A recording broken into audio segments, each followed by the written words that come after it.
أشهد أن لا إله إلا الله.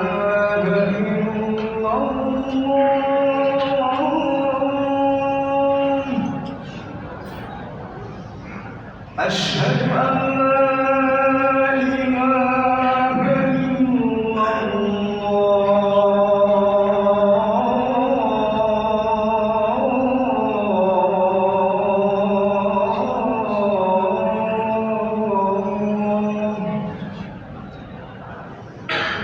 أشهد أن محمدا رسول الله.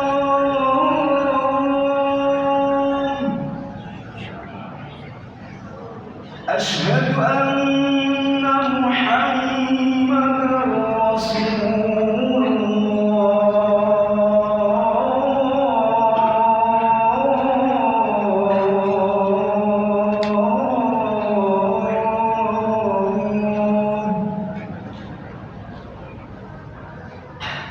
حي على حي على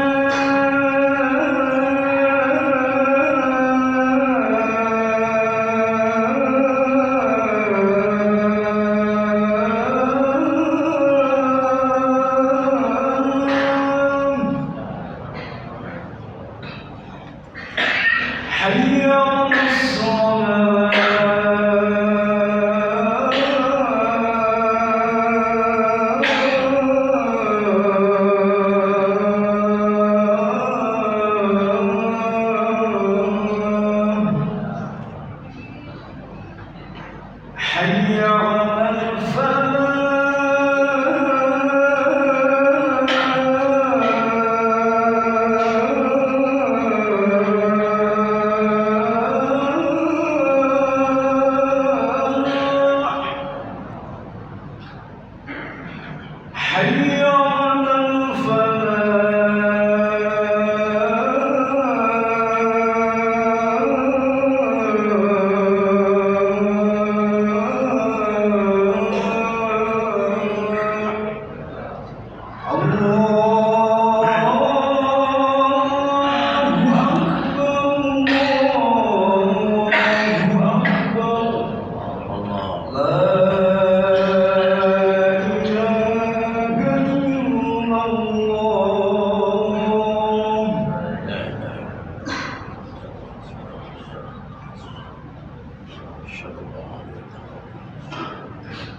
الحمد لله وحده صدق وعده ونصر عبده وأعز جنده وهزم الأحزاب وحده.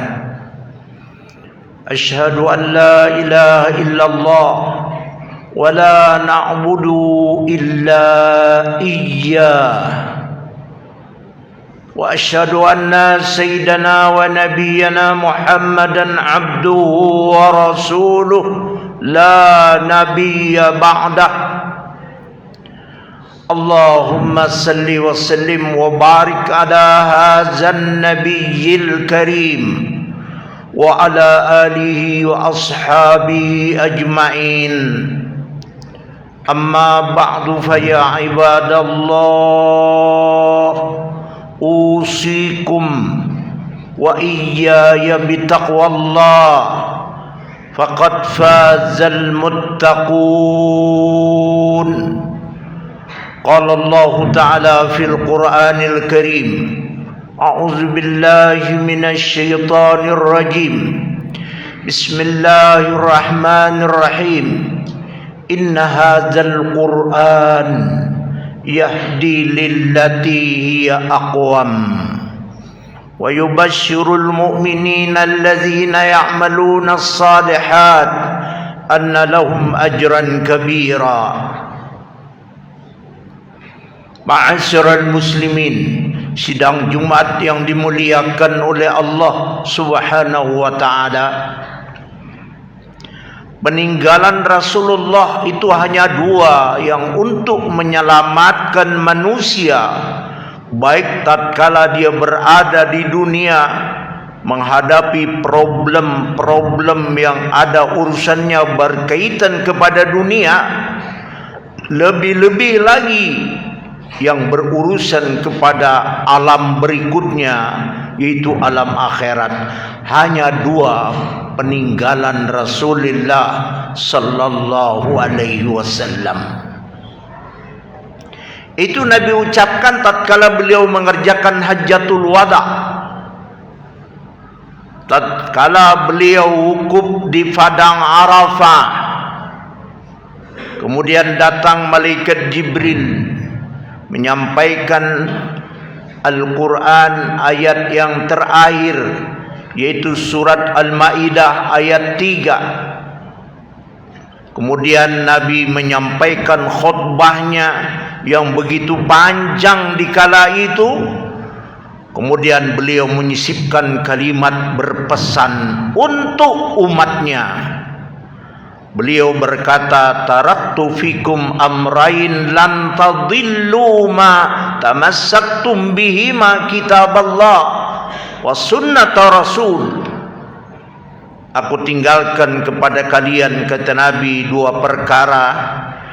Bila kalian berpegang keduanya ini, berpedoman kepada keduanya ini, kalian tidak akan tersesat untuk selama-lamanya. Yang pertama adalah Al-Quran. Al-Qurannya sudah berada di dalam rumah kita, insya Allah ada. Yang kedua adalah hadis atau sunnah Rasulullah sallallahu alaihi wasallam. Ma'asyiral muslimin, dapat kita simpulkan bahwasanya orang yang berpedoman selain kepada Allah, selain kepada Al-Quran, selain kepada sunnah Nabi, mereka tersesat. Mereka sesat. Nah, itulah yang disebut hal-hal yang mereka kerjakan yang tidak bersumberkan kepada Quran dan sunnah. Itu yang disebut dalam istilah agama bid'ah. Itu yang disebut bid'ah dhalalah, tidak ada sumbernya. Ma'asyiral muslimin, sidang Jumat yang berbahagia, maka oleh karenanya kita saat sekarang ini semua berpedoman kepada Al-Quran dan sunnah. Kalau pedoman itu kita jalankan, kita akan selamat fid dunya wal akhirah. Amin ya rabbal alamin. Ma'asyiral muslimin, sidang Jumat yang berbahagia, ada tema yang saya berikan di dalam khutbah ini, martabat hamba di sisi Allah. Ini biasanya kajian orang-orang sufi ini, tapi tidak mengapa jika harus tahu. Orang berkata kita ini adalah sebagai makhluk Allah, sebagaimana Allah ceritakan dalam firman-Nya dalam surat Al-Baqarah, tatkala Allah menciptakan manusia, fungsinya dulu apa manusia secara umum. Wa iz qala rabbuka lil malaikati inni ja'ilun fil ardi khalifah. Tatkala Allah berfirman kepada malaikat, aku akan menjadikan khalifah. Khalifah dimasuk di sini adalah sosok manusia yang pertama. Jadi artinya di dalam ayat ini dipahami sebelum manusia yang menghuni alam ini sudah ada makhluk yang lain. Dalam riwayat ada mengatakan pernah dihuni oleh kelompok malaikat, entah berapa lama mereka menghuni bumi Allah ini. Kemudian ada riwayat lagi, kemudian dihuni oleh kelompok jin. Makanya semua membawa kerusakan, maaf bukan semua, Tapi setelah malaikat setengah jin ini membawa kerusakan, sehingga malaikat berkata, ataj'alu fiha may yufsidu fiha wa yasfikud dima. Apakah nanti tidak membawa kerusakan seperti sebelum manusia Allah ingin menciptakan Adam ini? Dijawab oleh Allah, qala, malaikat, diam kamu, inni a'lamu ma la ta'lamun, aku lebih mengetahui daripada kamu semuanya. Ma'asyiral muslimin, lalu Allah menciptakan Adam. Jadi manusia ini berasal dari Adam. Apa fungsinya? Khalifah fil ardi. Katakan dia adalah sebagai khalifah. Khalifah diartikan penerus. Khalifah diartikan pengelola. Jadi mengelola alam ini yang Allah siapkan adalah manusia, bukan jin, bukan malaikat. Yang membangun bangunan-bangunan yang ada di alam dunia ini adalah manusia. Oleh karenanya dengan manusialah alam ini bisa berkembang dengan baik. Alam berkembang kemana-mana dan seterusnya. Tetapi yang menjadi masalah, bahwasanya setiap manusia ini pasti akan kembali semuanya nanti kepada Allah. Lalu disebutlah hamba-hamba. Ada kalimat, wa ibadur rahmanil ladzina yamshuna 'alal ardi hauna. Jadi Allah juga menyebutkan dalam surat Al-Furqan ayat 3. Jadi hamba manusia itu ada yang berpredikat sebagai hamba. Apakah kita ini hamba? Seringkali kita menyebut kita ini adalah hamba Allah. Sehingga diidapatkanlah kalimat abdun dengan Allah menjadi Abdullah. Apa maksud kalimat ini? Hamba-hamba Allah. Benarkah kita ini menjadi hamba Allah? Di mana martabat kita sebagai hamba Allah? Diterjemahkan, di antara orang yang berhak menyandang dengan nama hamba Allah ialah mereka tunduk kepada aturan-aturan Allah, mengerjakan perintah Allah, menjauhkan yang dilarang oleh Allah. Itulah yang berhak menyandang sebagai hamba Allah. Tapi di sisi lain ada lagi yang menarik. Arti hamba itu adalah seseorang yang dimiliki oleh orang lain. Seringkali kita mendengar ada kalimat tuan, ada kalimat hamba. Hamba di dalam arti ini bisa juga kita kaitkan fungsi kita, yaitu diantaranya kita tidak memiliki apa-apa. Semua yang dimiliki oleh kita apa saja itu semua datang dari Allah. Nggak pernah kita memikirkan itu. Nggak ada yang milikmu itu, nggak ada. Maka kita sebagai hamba yang tidak memiliki apa-apa. Lalu Allah suruh beribadah, ya, akan dibalasin oleh Allah. Jadi kalau kita berbicara masalah hamba, arti hamba itu dia bekerja bukan untuk dirinya, dia bekerja hanya untuk tuannya.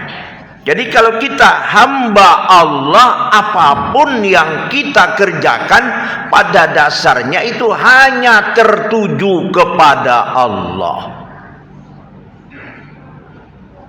Enggak pernah kita mendapatkan apa-apa. Kenapa? Pemberian Allah begitu sudah banyak dimiliki oleh hamba-hamba yang menjalani hidup di alam maya pada ini. Nah, kemudian ada hamba yang berkualitas, ada yang hamba tidak berkualitas. Kalau bicara hamba memang lebar ceritanya, tapi saya ingin kita menyempitkan saja. Siapa? Saya kembali bercerita, kalau itu milik hamba tadi saya katakan, siapa hamba yang berkualitas ini? Pada suatu ketika sahabat dari duduk dan kongko, beliau berada di sana, kemudian Nabi datang. Disapa oleh baginda Rasul, kaifa asbahtum? Tuan-tuan para sahabat, kalian di pagi ini bagaimana keadaan kalian? Kira-kira sapaannya begitu. Sahabat sedang duduk-duduk bercengkrama dengan sahabat yang lain, kemudian Nabi datang, Nabi tegur, kaifa asbahtum? Kalian bagaimana pagi hari ini? Apa dijawab oleh sahabat? Kalau kita sedang ngobrol, oh sehat Pak, kira-kira begitu. Tapi sahabat tidak menjawab begitu. Asbahna bil mu'minina billah. Pagi ini kami masih dalam keadaan beriman kepada Allah. Jadi artinya iman yang nempel di badan kita titipan Allah, bisa dicabut oleh Allah. Karena itu terlalu mahal dan sangat mahal harganya, sehingga sahabat menjawabnya dengan iman itu. Ya Rasul, kami ini masih dalam beriman kepada Allah. Apa yang dapat kita pahami? Rupa-rupanya iman ini turun naik, rupa-rupanya iman ini bisa hilang. Ternyata iya. Lalu ditanya oleh Nabi, wa ma alamatu imanukum? Apa tanda imanmu apa? Ditanya oleh Nabi lagi. Sahabat-sahabat yang di situ, kau mengatakan beriman? Iya. Apa tanda imanmu? Kira-kira begitu. Dijawab oleh sahabat mereka itu. Yang pertama, nasbiru alal bala. Ini hamba yang bertabat ini tadi. Kami adalah hamba-hamba Allah yang selalu menerima segala bentuk musibah dan kami sabar menghadapinya. Jadi orang mukmin masih sabar. Satu itu. Yang kedua dijawab oleh beliau, wa nashkuru ala raha. Kami selalu menerima, kami selalu bersyukur manakala Allah memberikan nikmat kepada kami, kecil maupun besar. Karena Al-Quran surat Ibrahim, la in syakartum la azidannakum wa la in kafartum inna azabi lasyadid. Itu seolah-olah nggak pernah kita terapkan dalam hidup kita itu. Hanya ngomongnya saja. Allah berfirman, jika kau bersyukur akan nikmatku, niscaya aku akan tambah. Nikmat apa contohnya barangkali? Dapatlah kita umpamakan orang diberi kesehatan oleh Allah. Dia syukuri. Bagaimana mensyukuri nikmat sehat itu? Barangkali dia berkata, alhamdulillah, belum cukup. Inti yang terakhir adalah mensyukuri nikmat Allah. Yang pertama, kalimat yang meluncur dari mulutnya, kalimat alhamdulillah. Yang kedua, dia merasakan bahwa dia sehat. Yang ketiga, dia mengabdi dan tunduk kepada aturan Allah. Itu barulah azidannakum. Mereka benar-benar makrifat kepada Allah dengan baik. Dia hamba yang lemah, kekuatan yang ada semua diberikan oleh Allah. Alasannya kenapa? Benar nggak kita hamba yang lemah? Dalam perasaan kita seolah-olah kita. Coba kita menelusuri kalimat begitu seruan salat. Hayya 'alas salah. Itu identitas kita yang menjawab aslinya. Bukan lebaik, enggak. Menjawab apa? La haula wa la quwata illa billah. Jawabannya itu. Hayya 'alal falah. Jawab lagi.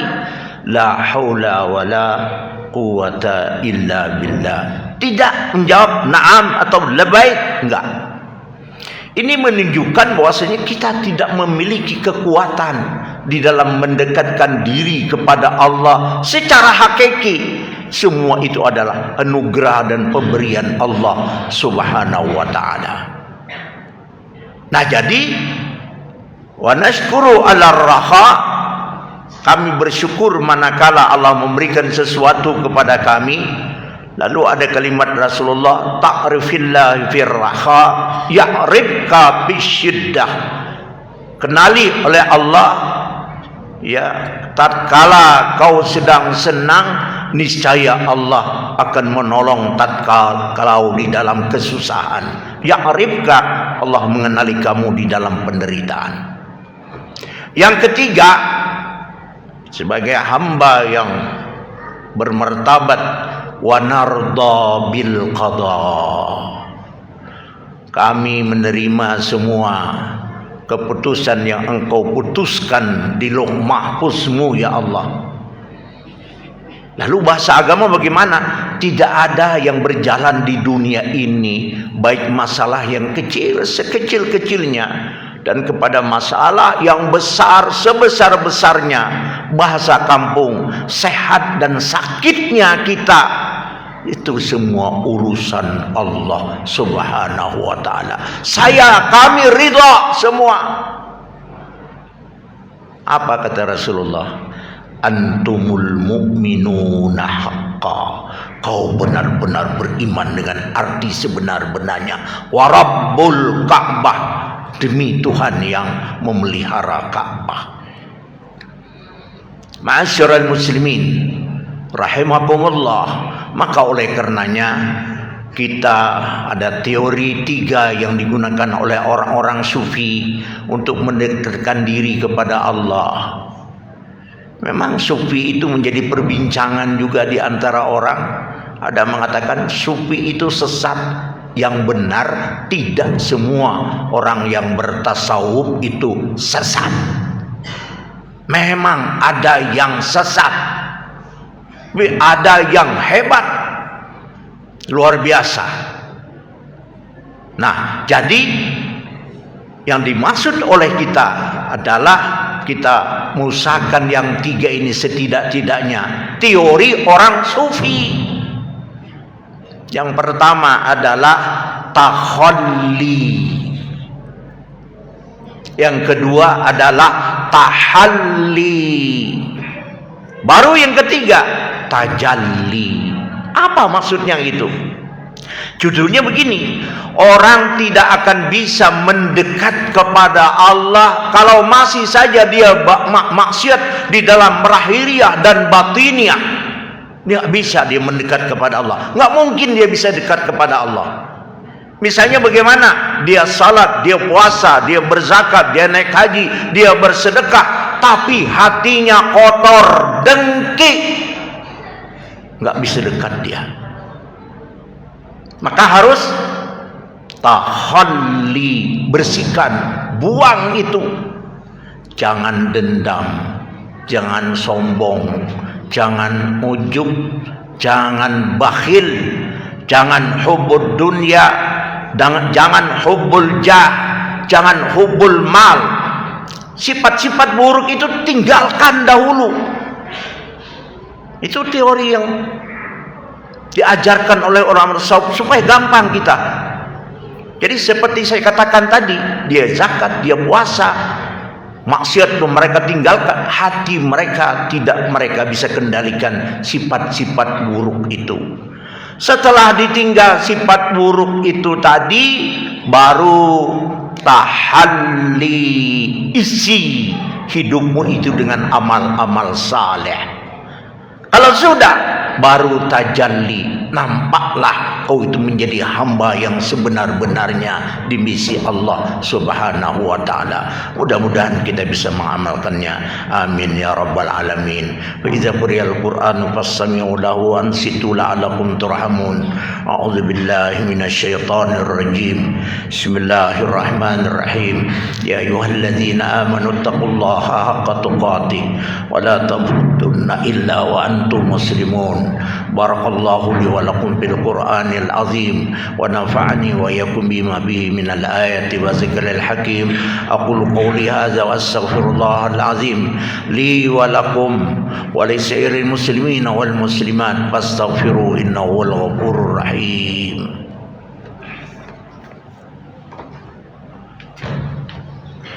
اللهم صل وسلم على سيدنا ونبينا محمد وعلى آل سيدنا محمد.